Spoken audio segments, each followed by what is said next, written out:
வணக்கம். புது கவிதையில் ராமாயணம், லக்ஷ்மியின் கம்ப ராமாயணம். எழுதி வாசிப்பவர் உங்கள் லக்ஷ்மி ரவி. வணக்கம். தொடர்கிறது லக்ஷ்மியின் கம்ப ராமாயணம். பகுதி 7. பரசுராம படலம். மகாவிஷ்ணுவின் 10 அவதாரங்களில் பரசு என்னும் கைக்கோடாலி கொண்டிருக்கும் பரசுராமன் 6வது அவதாரம். பரசுராமனை பற்றி கூறும் படலம் என இப்படலம் விரிகிறது. ராமனுக்கு வேத நீதி போதித்த முனி கௌசிகன் இமயமலைக்கு தவஞ்செய்ய புறப்பட்டார். மிதிலையிலே ஜனகனுடன் தசரத பரிவாரம் களிப்புடனே அளவளாவி கழித்தனவாம் சில காலம். தன் மக்கள் மருமக்கள் தொடர்ந்திடவே தசரதனும் மண்மக்கள் அயல் மக்கள் புடைசூழ புறப்பட்டார். மிதிலை மக்கள் வருத்தத்துடன் திருமகளை வழி அனுப்ப அயோத்தி மக்கள் வரவேற்க ஆர்வமுடன் காத்திருந்தார். இருவகை நிமித்தங்கள் எதிர்ப்படல். நிமித்தம் என்பதற்கு சகுனம் என்பது பொருள். இடமிருந்து வலமாய் மயிலும் வலமிருந்து இடமாய் காகமும் சென்றிட இடையூறு வழி இடையில் உள்ளதோவென நடவாது நின்றான். நெறி வந்தான். மேலோர் சென்ற நெறியிலே செல்லும் தசரதன். நின்றவன் நிமிடத்தில் நிமித்திகனை அழைத்தனன். நன்றோ பழுதோ நடுநிலையுடன் நயந்துரை என்ன, இன்றே வரும் இடையூறது நன்றாய் விடுமென்றான் குன்றொத்த புயம் கொண்ட மன்னனிடம் நிமித்திகன். திடீரென இருண்டதாம் வானம். செஞ்சடையுடையான் இடியொலியுடையான் கோடாரி கையுடையான் கனலுமிழ் சுழல் விழியுடையான் பரசுராமன் என்பான்.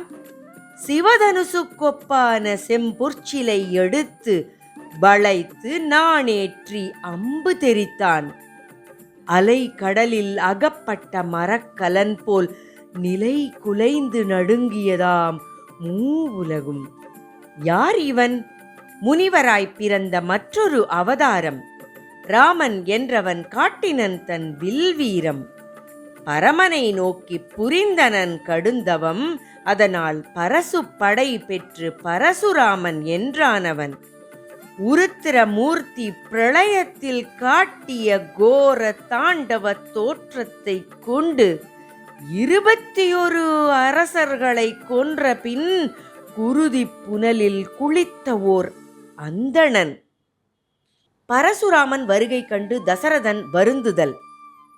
கடுஞ்சினத்துடன் அவன் வருவதைக் கண்டதும் நடுங்கிய தசரதன் பணிந்தெழுந்தான். அரணல்ல இது என தழுதழுத்தான்.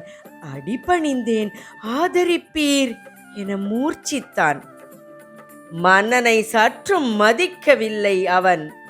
சொன்னனன் ராமனின் முகம் நோக்கி, முன்னரே சிதிலமான சிவதனுசு வளைத்த நீ என்றுமே வீரனல்லன். என்னோடு போர் புரி. 2 விற்களின் வரலாறு. முன்னாளில் இருந்த விற்கள் 2இல் ஒன்றினை உமையவளின் அண்ணல் கொள்ள, மற்றொன்றை அவளின் அண்ணன் கொள்ள ஒடிந்தது ஓர்வில். அம்மெய் நெறி கேள்நீ தொடர்ந்தான்.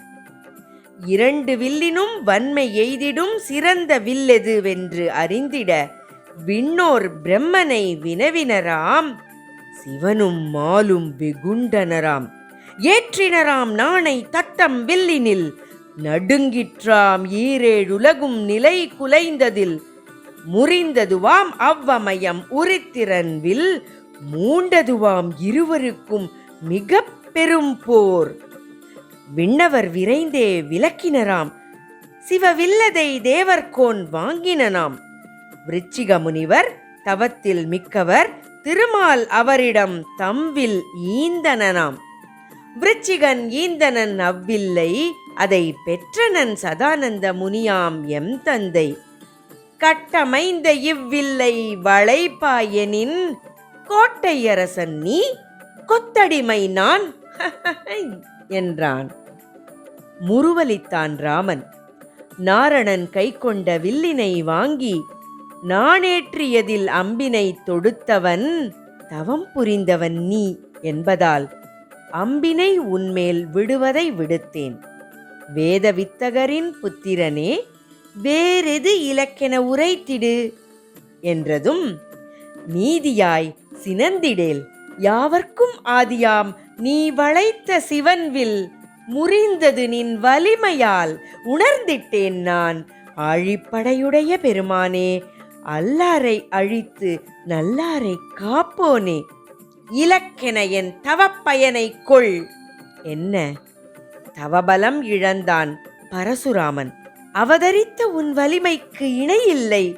எண்ணிய பொருட்களை இனிது பெருகவென வாழ்த்தி வணங்கி விடை பெற்றான். மூர்ச்சை தெளிந்து தசரதன் எழுந்தான். ராமன் வேற்படையுடைய வருணனை அழைத்து மால்வில் அவன் வசம் தந்ததும் அனைவரும் மகிழ்வுடன் அடைந்தனர் அயோத்தி நகருள். இத்துடன் பகுதி 7 நிறைவு பெறுகிறது. அதோடு பாலகாண்டம் நிறைவு பெறுகிறது. காத்திருங்கள், அடுத்த காண்டம் அயோத்தியா காண்டம் தொடர்ந்து வரும்.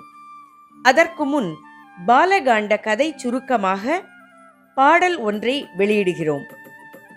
எழுதியிருப்பவர் உங்கள் லக்ஷ்மி ரவி. பாடியிருப்பவர் வர்ஷினி ராமமூர்த்தி. இவர் என் சகோதரியின் மகள் என்பதை பெருமையுடன் கூறிக்கொள்கிறேன்.